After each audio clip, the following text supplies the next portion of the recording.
They are the radical Islamists or the extreme jihadists who conveniently twist certain passages of Quran scripture and use terror to summarily or decisively remedy, rectify or resolve issues that they perceive as social unjust and grossly unfair to their community. PTV's Eunice Monte dwells and takes us back to the beginnings of the radicalized terror group that has managed to force the hand of the president to go all in on a high-risk move of proclaiming military rule in the southern frontier. The Islamic State of Lanao radical Islamist group, otherwise known as the local terrorist group of Maute.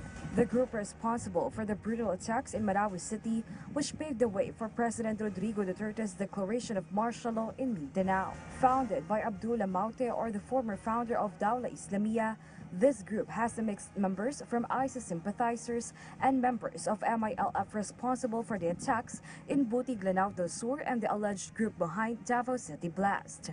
And just recently, the armed group that has pledged alliance to the Islamic State or ISIS on Tuesday clashed with the government troops in Marawi City.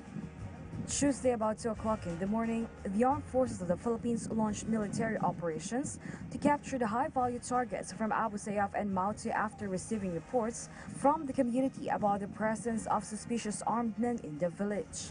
According to AFP, the Abu Sayyaf leader and ISIS-accredited Istilon Hapilon was among the high-value targets seen in the area. But upon serving the warrants, clashes erupted as troops approached the area to arrest Hapilon. Around 5 o'clock in the afternoon, netizens were surprised upon seeing presence of ISIS black flags and armed men in Marawi City as posted by the residents to social media. This was followed by photos of loud explosions and burning buildings initiated by the local terrorist group. But according to the military, these are propagandas of the enemy to spread fear among the country. The AFP therefore encouraged the citizens to stop spreading unverified reports. Past 7 o'clock to 8, the PNP confirmed the death of another police official on duty, brutally murdered by the Maute group. At this point, the military ensured the public that they have enough troops and equipment to seize the terrorist group of Maute joined by Abu Sayyaf. Past 11 o'clock Philippine time, the heads of the state, including National Defense Secretary Delfino Renzana, announced on national television the declaration of martial law in Mindanao by their Commander-in-Chief, President Rodrigo Duterte.